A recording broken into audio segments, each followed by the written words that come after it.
Welcome, everybody.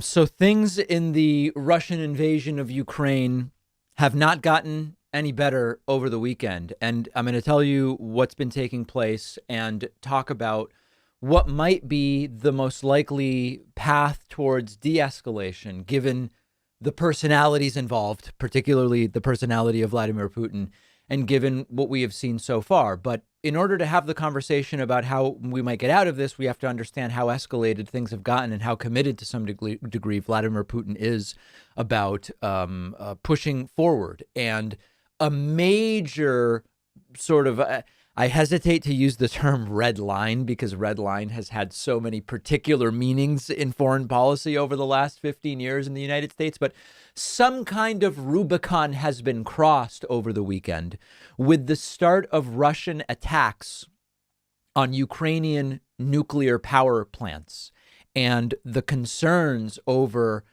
an explosive disaster, proverbially and literally, have now become a significant part of the discussion as to what's taking place. There's an Associated Press report. Attack on Ukrainian nuclear plant triggers worldwide alarm. And why would it not? News from Kyiv. Russian troops Friday seized the biggest nuclear power plant in Europe after a middle of the night attack that set it on fire and briefly raised worldwide fears of a catastrophe in the most chilling turn yet in Moscow's invasion of Ukraine. Firefighters put out the blaze. No radiation was released. Russian forces pressed on with their week-old offensive on multiple fronts, although they did not appear to gain significant ground in fighting Friday. The number of refugees fleeing the country eclipsed 1.2 million.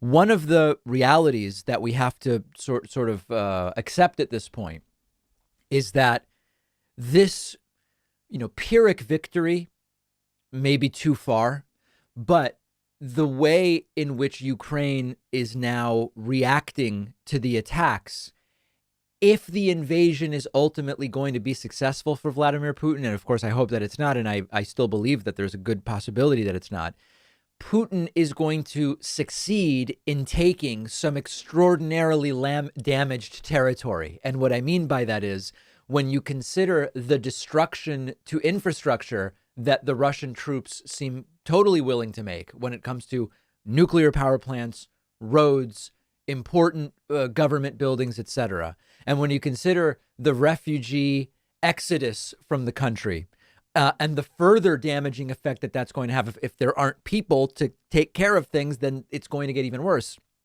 There is a Putin who seems determined to have a, quote, victory, no matter how disastrous the victory is in terms of damage to Russian troops and the Russian economy and to what he's trying to steal, Ukraine, in and of itself. And the nuclear power plant is just sort of like the epitome of that, because consider the damage you could do by going after that. Another report, Russian forces fire rockets at building in Kharkiv that houses a nuclear reactor. This is extraordinarily dangerous stuff. And I know some will say, well, David, it's not that dangerous. I mean, it's still probably going to be fine. Yes, when you deliberately target these types of facilities, you're willing to accept serious and significant destruction. This article reads, Ukraine's National Security Service have claimed that Russian forces are firing rockets at a physics institute in Kharkiv, which contains nuclear material and a reactor.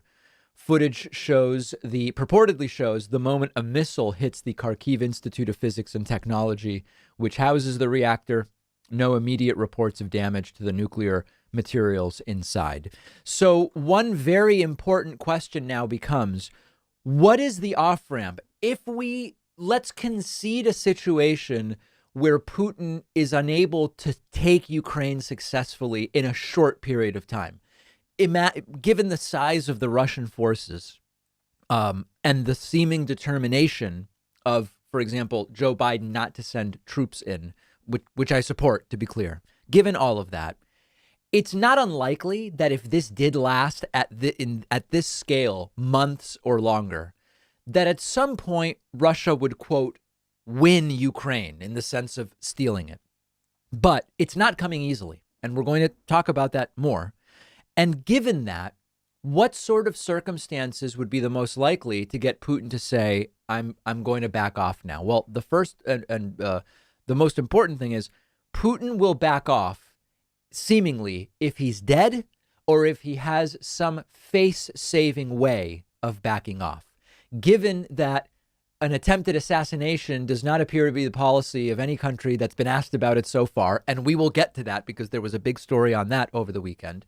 How do you create an off-ramp for Putin where he can sort of save face?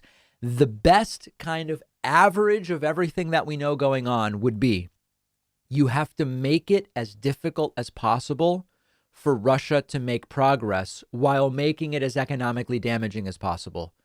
Does that have unintended consequences of hurting the Russian people? Of course it does. What is already happening, what's already been done in terms of sanctions, hurts Russian people as well. Stories of, I mean, just anecdotally, even just Russians outside of the country unable to use debit cards. And I mean, at the micro level, it's hurting Russians. And at the macro level, it's going to do significant damage as well. Energy prices, all these different things.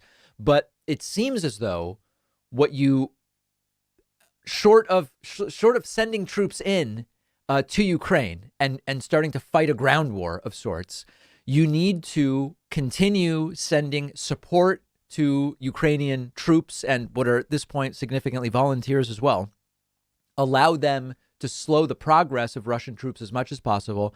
Make it, I mean, it's crazy. The terms we're talking about lives here. Make it as deadly as possible for Putin to continue pushing, hurt the economy as much as possible, and pressure Putin to get some kind of incentive to take an off-ramp and then give him some way to do it while saving face. Now, what will that mean? Does that mean you've got to give him some land? I don't know. And this is where diplomacy would presumably take over. But that seems to be the path. Short of really waging a war in Ukraine, which right now it's not really a war. It's an invasion that Ukrainians are doing what they can to repel. Understand that. This isn't a war came up because of aggressive behavior from both sides. No, Russia invaded Ukraine. That's what started this.